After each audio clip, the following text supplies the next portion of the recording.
Hello coaster lovers. So there are some legendary indoor coasters out there. One of the coasters that I think of when it comes to this topic is Flight of Fear. It was so revolutionary for its time because it featured the first ever LIM launch, but I want to highlight an indoor coaster that is sadly no longer with us, and it's with the legendary Mindbender at Galaxyland. This was an indoor looping coaster built by the defunct manufacturer Schwarzkopf, and this might have been the best coaster they have ever made, so this ride has been taken out for a little while. So that just leaves a sad, empty plot of land in Galaxyland. So what do you replace it with? And that is what this video is about. So I have a couple coaster models that I would love to see replace Mindbender. The first type of ride that came to my mind was an Intamin launch coaster. No, not the one you're thinking of, aka Pantheon or Tutatis. I'm thinking of something like Sandy's coming here. This would actually make a ton of sense here. It's a high thrill coaster, which Mindbender was as well, and it doesn't take too much space, and the height isn't a problem. And since they don't have a launch coaster, this can fill that gap, and it can be Galaxyland's new standout coaster. Sandy's is a little temperamental over at Nickelodeon Universe, but that's a prototype, so hopefully this one will fix all the kinks that Sandy's had. And since the plot is nearly 350 feet in width, and Sandy's is nearly at an estimated 250 feet, they can extend the layout if they wanted to. This is the most realistic option out of all of these models. Next up is a little unrealistic in height, but if they shorten it just enough, I think a Zamperla double hard coaster wouldn't be bad here. This model shown on screen has a height of 50 meters, which is 164 feet, but Mindbender had a height of 145 feet, so if they shave off 19 feet so they can accommodate this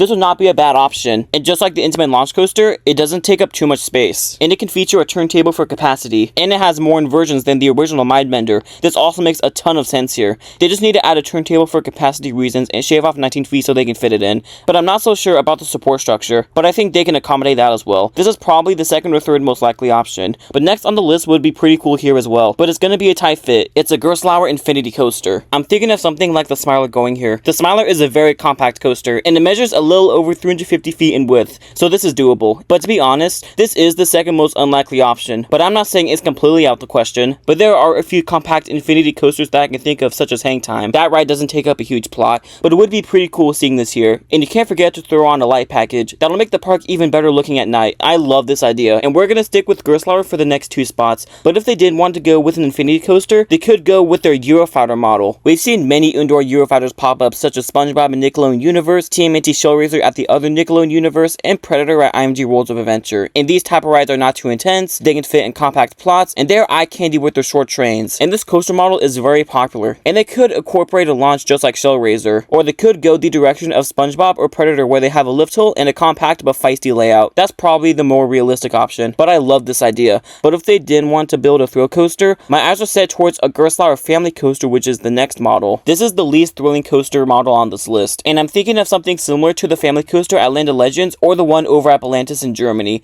and this is the most compact layout that I could find, and if they squeeze it just enough, they can make it fit if they wanted a near clone. They have worked with Gerstlauer before with their spinner, Galaxy Orbiter, and the family coaster can interact with the spinner as well. And speaking of spinners, the last model I got might shock some people, but an Axis coaster will be so cool here. This is probably the most unlikely option, because for right now, this model doesn't even exist, but a new one will open in Saudi Arabia this year, and that one is going to be indoors as well, and they could do a Galaxy theme as well if they wanted to. And I'm thinking of a layout similar to Transformers, but with a few more elements, and since it's a new coaster model in the area, I bet a lot of coaster enthusiasts will flock up to Edmonton to try this out, and it's a great successor to Mindbender. I like this option a lot, and this is the most unique coaster model that I thought of, but that's a few coaster models that I would love to see replace Mindbender at Galaxyland. And if you enjoyed this video, make sure to give it a thumbs up, and if you're enjoying my content, you can subscribe if you want to. Our goal for the year is to hit 700 subscribers by next year, and it would be greatly appreciated if you subscribe, and you can expect a new video coming out in the next 5 days, so make sure to keep that adrenaline pumping, and thanks for watching.